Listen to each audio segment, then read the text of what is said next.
నేను ఇంట్రోలో ప్రేక్షకులకు ఒక హామీ ఇచ్చా. 60 ఏళ్ల వయసులో కూడా మీరు 20 ఏళ్ళలాగా పరిగెడతారని. సో, అంటే ఈ ఆపరేషన్ తర్వాత నిజంగా ఆ స్టేజ్ వస్తుందా? యెస్ ఆ అండి. నమ్మకం వస్తుందా? వాళ్ళ ఎనర్జీ లెవెల్స్ ఉన్నాయంటే ఓకే. డెఫినిట్‌గా నేను జాగింగ్ గూడా చేపిస్తాను పేషెంట్‌లతోని. ఓహ్! వావ్! ఆ! యెస్. ఓకే. నా మెయిన్ కాన్సెప్ట్ ఏందంటే ఫాస్ట్ ట్రాక్ నీ రీప్లేస్‌మెంట్స్. పొద్దున అచ్చా! ఆపరేషన్ చేసి పేషెంట్‌ని సాయంత్రం నేనదే వాళ్ళ అడగాలనుకున్నాను. Energy levels yeah! మంచిగా ఉంది. వాళ్ళు పాజిటివ్‌గా ఉన్నారు అనుకుంటే వాళ్ళని నడిపియడం 100% గుడ్. అవునా? వాళ్ళకేంది అంటే అరే! ఇదేదో చిన్న ప్రొసీజర్ గదా! డాక్టర్ గారు నడిపిస్తున్నాడు. నాకు ఇంకేంటి అన్న కాన్ఫిడెన్స్ వచ్చేస్తది. Very nice. నేను అది అవును. చాలా నేనే దగ్గరుండి పేషెంట్‌లని నడిపిస్తా. ఓకే. అది నేను పర్సనల్‌గా తీసుకుంటాను. వండర్‌ఫుల్. వండర్‌ఫుల్. అట్లా. ఇంకొకటి సార్, ఇంకొక చాలా మందికి డౌట్ ఏంటంటే ఆహ్, మనకు గ్రామాల్లో ఏంటంటే ఇండియన్ టాయిలెట్ అనేది చాలా కామన్. హ్మ్. అట్లా కింద కూర్చోవడం కూడా బాగా అది ఉంటుంది. హ్మ్. తినడం గానీ దేనికైనా. సో, ఈ ఆపరేషన్స్ తర్వాత, ఈ నీ రీప్లేస్‌మెంట్ తర్వాత మళ్ళీ ఇండియన్ టాయిలెట్‌లో కూర్చునే అవకాశం దొరుకుతుందా వాళ్ళకి? చాలా మంచి ప్రశ్న అండి. యెస్. చాలా మంది womens especially yes. Village areas నుంచి వచ్చేవాళ్ళు అడిగే ప్రశ్న ఇది. అది చేయొచ్చు. బట్ చేస్తే ఏంటి అంటే మనము ఆ 2 స్టీల్ మధ్యలో ఒక ప్లాస్టిక్ పెడతాం. ఆ! దానికి కూడా ఒక లైఫ్ ఉంటది. ఓకే. సో, దాన్నే మనం 18-20 ఇయర్స్ వస్తదంటాం. ఆ! ప్రాపర్ సర్జరీ, ప్రాపర్ హ్యాండ్స్‌లో చేస్తే 18-20 ఇయర్స్ ఈజీగా వస్తది. ఓకే. బట్ ఇండియన్ వాష్‌రూమ్‌లో కూర్చోడనప్పుడు మోకాలనేది ఎక్కువ బెండ్ చేయాలి. ఓకే. ఆ ఎక్కువ బెండ్ చేసినప్పుడు ఈ పోస్టీరియర్ లిప్ దగ్గర ఎక్కువ స్ట్రెస్ పడతది. ఓకే. దాంతో అరుగుదల దాని గూడా వేర్ అండ్ టేర్ అయిపోతది. ఓకే. సో, అది మళ్ళీ లైఫ్ అనేది ఒక 10 ఇయర్స్, 12 ఇయర్స్‌కి పడిపోవచ్చు. ఓహోహో! సో, దానికోసం యూజువల్‌గా అవాయిడ్ చేస్తాం. అచ్చచ్చచ్చ! బట్ అప్పుడప్పుడు మీరు టెంపుల్స్‌కెళ్ళి కూర్చోవచ్చు అంటే కూర్చోమని చెప్తాను నేను. అచ్చా! కూర్చోవచ్చా? కింద కూర్చోవచ్చు. సూపర్. బట్ రెగ్యులర్‌గా చేయొద్దనే చెప్తాం. ఓకే. దాని లాంగివిటీ అనేది పెరుగుతది. ఓకే. రైట్. Right sir. ఇంకా మీరు రోబోటిక్ సర్జరీలో స్పెషలిస్ట్ యాక్చువల్‌గా మీరు.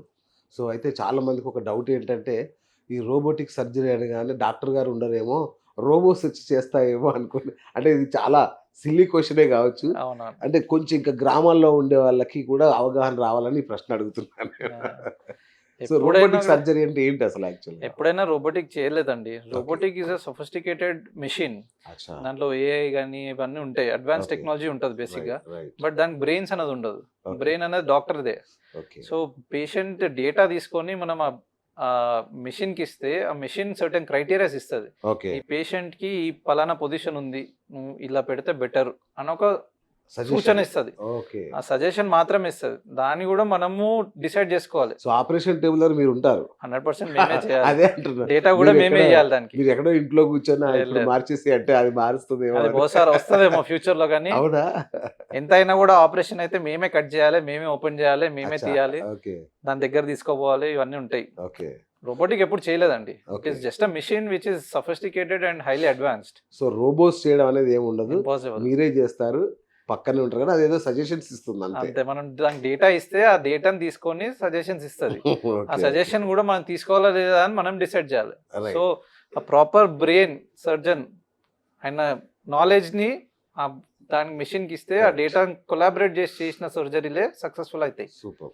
సో, సాధారణ సర్జరీ చేయించుకున్న వాళ్ళకి, రోబోటిక్ సర్జరీ చేయించుకునే వాళ్ళకి రికవరీ పర్సెంటేజ్‌లో తేడా ఉంటదా సార్? 100% ఉంటదండి. ఓకే. ఫాస్టర్ రికవరీ, ప్రిసిషన్ అంటే మనకి రోబోటిక్‌లో ఏంటంటే అడ్వాంటేజ్ బోన్ ప్లేస్‌మెంట్ అంటే ఇంప్లాంట్ ప్లేస్‌మెంట్ సార్. ఎక్కడ పెట్టాలనేది కూడా మనకి క్లారిటీ అనేది సర్జరీ కన్నా ముందే తెలిసిపోతది. ఓకే.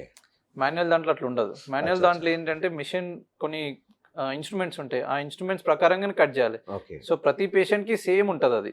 అచ్చచ్చా! బట్ ఇదేంటంటే టైలర్ మేడ్. ఓహ్! సో, మనం ప్రతి దానికి ఒక డేటా ఇస్తాం దానికి. ఓకే. ప్రతి పేషెంట్‌ది. అవును. ఆ పేషెంట్ డేటా తీసుకొని అది మనకి ఇది ఇస్తది. Wonderful. So, it's a tailor made, custom made అనుకోండి ఇంకా. ఓకే. ఓకే. సో, అడ్వాంటేజ్ చాలా ఉంటది. అక్యురసీ ఉంటది, ప్రిసిషన్ ఉంటది, ఇంప్లాంట్ పొజిషనింగ్ మంచిగా ఉంటది, ఫాస్టర్ రికవరీ ఉంటది, పెయిన్ తక్కువ ఉంటది. ఓకే. బోన్ కూడా చాలా మినిమల్‌గా కట్ అయితది అచ్చచ్చా!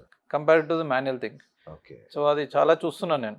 సూపర్. డెఫినిట్‌గా మంచి ఇంప్రూవ్‌మెంట్ ఉంటది పేషెంట్స్‌కి. వండర్‌ఫుల్. సార్, తర్వాత ఆపరేషన్ తర్వాత సేమ్ డేలో నడిపిస్తాను అన్నారు మీరు. యెస్. ఆఫీస్‌కి ఎప్పుడెళ్ళొచ్చు? అంటే రెగ్యులర్ వాళ్ళ పనులకు ఎప్పుడెళ్ళొచ్చు? ఎన్ని రోజులు పడుతుంది? ఎన్ని గంటలు పడుతుంది? యూజువల్‌గా నేను 2 వీక్స్ ఇస్తానండి వాళ్ళకి టైమ్. ఓకే. కాకపోతే ఆపరేషన్ చేసుకున్న తర్వాత ఇంటికి ఒక 2 డేస్‌లో పంపిస్తాం మేము. అచ్చా! ఒక మోకాలు చేస్తే 2 డేస్, ఓకే. 2 చేస్తే 5 డేస్. ఓకే. నేను 2 ఒకసారి చేయను యూజువల్‌గా. ఓహ్! ఒకటి చేసిన తర్వాత 2 డేస్ గ్యాప్‌కి ఇంకోటి చేస్తాను. So, okay. Same hospital stay, దీన్ని స్టాగర్డ్ నీ రీప్లేస్‌మెంట్ అంటాము. అచ్చా! సో, ఒకటి చేసి 2 డేస్ తర్వాత ఆ 2 డేస్ వీళ్ళకి ఈ సర్జరీ అనేది హీలింగ్ అవ్వడానికి హెల్ప్ చేస్తది. ఓకే. వాళ్ళ బాడీ కూడా కోప్ అప్ అయితది. ఓకే. సో, వాళ్ళకి డ్రింక్స్ గానీ, ఫుడ్ గానీ, మినరల్స్ గానీ, మంచి హెల్తీ ఫుడ్, హెల్తీ జ్యూసెస్ ఇవన్నీ ఇస్తాం 2 days. ఓకే దాంతో వాళ్ళు రీజ్యూనేట్ అవుతారు. Okay. రీజ్యూనేట్ అయ్యి ఎనర్జైజ్డ్ అయిన తర్వాత ఇంకోటి చేస్తాం. ఓకే సో ఆ 2 days గ్యాప్లో కూడా వీళ్ళని నడిపించడము, ట్రైనింగ్ ఇవ్వడము, ఎక్సర్సైజ్ చేయడం అన్నీ చేపిస్తుంటాం. ఓకే మళ్ళీ నెక్స్ట్ 2 daysకి ఇంకోటి చేసిన తర్వాత అచ్చా 2 మోకాలతో నడిపించడము ఇవన్నీ చేసేసి 5th day వాళ్ళని ఇంటికి పంపించిన తర్వాత ఫీమేల్స్ అయితే నించోని కుకింగ్ అలాంటివి చేసుకోవచ్చు, ఓకే ఇంటి వర్క్ పనులు చేసుకోవచ్చు. బట్ బయటికి వెళ్ళడం మాత్రం 2 weeks టైం ఇవ్వాలి. 2 weeks ఈ 2 weeksలో ఏం చేస్తామంటే వాళ్ళకి చాలా మంది అడిగే ప్రశ్నకి ఈ 2 weeksలో అగ్రెసివ్ ట్రైనింగ్ ఉంటుంది. ఓకే ఎక్సర్సైజ్ చేయాలి, స్టెప్స్ ఎక్కడం దిగడం నేర్చుకోవాలి, ఓకే వాళ్ళ కాన్ఫిడెన్స్ లెవెల్ పెంచుతాం. ఈ రైట్ 2 weeks మనకి ఎందుకు తీసుకుంటామంటే వాళ్ళు ఈ 2 weeksలో ఎంత చేస్తారన్నది వాళ్ళ ఫ్యూచర్ డిసైడ్ చేస్తుంది, ఓకే ఎంత మంచిగా నడవచ్చు అన్నది. సో మా టార్గెట్ ఏంటంటే వాళ్ళు ముందు పెయిన్ స్టార్ట్ అయ్యే ముందు ఎట్లా నడుస్తుండే చక్క అలానే నడిపించడం, ఓకే ఆ లెవెల్కి తీసుకుపోవడానికి 2 weeks టైం తీసుకుంటాం. Wonderful sir. యశోద అంటే ఇప్పుడు మన సౌత్ ఇండియాలోనే one of the best hospital. దానిలో మీరు orthopaedic department head and super experience మీది.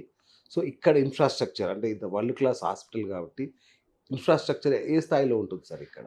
ఇక్కడ స్టేట్ ఆఫ్ ఆర్ట్ టెక్నాలజీ అండి, state of art facilities, okay and we're part to international standards. Oh. బయట ఎక్కడ చూసినా కూడా మన యశోద సికింద్రాబాద్ స్టాండర్డ్స్ అన్నది ఇంటర్నేషనల్కి ఈక్వల్గా దానిపైనే ఉంటుంది. ఓకే మనం ఎక్విప్మెంట్ వాడడం కానీ మన అన్ని almost equal to the international standards. Okay and that is the reason మనకి ద క్వాలిటీ వైజ్ కూడా Yes. యశోద హాస్పిటల్ సికింద్రాబాద్ చాలా బాగుంటుందండి.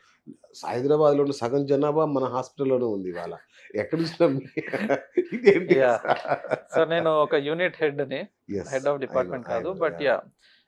Yashoda hospital has given me a good opportunity great robotic knee రిప్లేస్మెంట్స్లో స్పెషలైజ్డ్గా. Wonderful so I'm taking that forward. Super. సరే అసలైన ప్రశ్న, వామ్మో ఎంత ఖర్చు అవుతుంది, ఇంత పెద్ద హాస్పిటల్, ఇంత పెద్ద డాక్టర్ అంటే అయిపోతాం మనం అనుకుంటారు.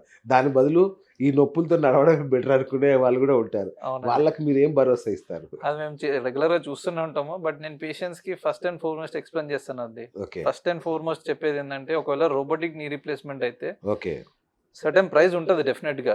మనం state of art facility provide చేస్తున్నాం అంటే we have invested so much right into the hospital to అవును give a very good care to the patients. Yes so ఇది ఇస్తున్నప్పుడు డెఫినెట్గా ఖర్చు అవుతుంది. అవును ఆ ఖర్చు ఏంటి అంటే మనము చాలామంది ఫస్ట్ ఆఫ్ ఆల్ మనం ఒక సర్జరీ చెప్పంగానే, ఒక ప్రొసీజర్ చెప్పంగానే ప్రైస్ ఎంత అవుతుంది వాళ్ళ మొదటి ప్రశ్న ఇదే ఉంటుంది. ఆ ప్రైస్ చెప్పినప్పుడు వీళ్ళు షాక్ అవుతారు. బట్ రోబోటిక్ నీ రీప్లేస్మెంట్లో మీరు ఫస్ట్ అండ్ ఫార్మోస్ట్ ఆలోచించాల్సింది ఏంటంటే it is not about cost, it is about giving you pain free life. Yes అంటే నీకు నొప్పి లేని జీవితం ఇస్తున్నాం. అవును. దాంతో నీ ఫిజికల్ యాక్టివిటీ ఇంప్రూవ్ అవుతుంది, నీ వర్కింగ్ స్టైల్ ఇంప్రూవ్ అవుతుంది, వర్క్ లైఫ్ ఇంకా దాంతో నువ్వు నీ వర్క్ లైఫ్ బ్యాలెన్స్ పెరుగుతుంది, దాంతో నువ్వు ఇంకా సంపాదించవచ్చు. బట్ ఏంటి అంటే ఓకే సర్టన్ వాల్యూస్ ఉంటాయి డెఫినెట్గా. ఇప్పుడు నేనేం చెప్తానంటే ఒక మోకాల్ మార్పిడి అనేది 1-2 years కోసం కాదండి. మనం ఒకసారి సర్జరీ చేస్తే 18 to 20 years ఈజీగా వస్తుంది, సూపర్. ప్రాపర్ సర్జరీ చేసినప్పుడు, Okay. మా లాంటి డాక్టర్స్ చేసినప్పుడు. Yes. సో అప్పుడు ఏంటి అంటే మీరు ఈ సర్టన్ వాల్యూ ఏదైతే మీరు ఇప్పుడు పే చేస్తున్నారో అది 1 day 2 days కోసం కాకుండా 1-2 years కోసం కాకుండా 20 yearsకి ప్లాన్ చేసుకుంటే, క్యాల్కులేట్ చేసుకుంటే హార్డ్లీ 12,000 to 15,000 per year మీరు ఖర్చు Right. పెడుతున్నట్టు.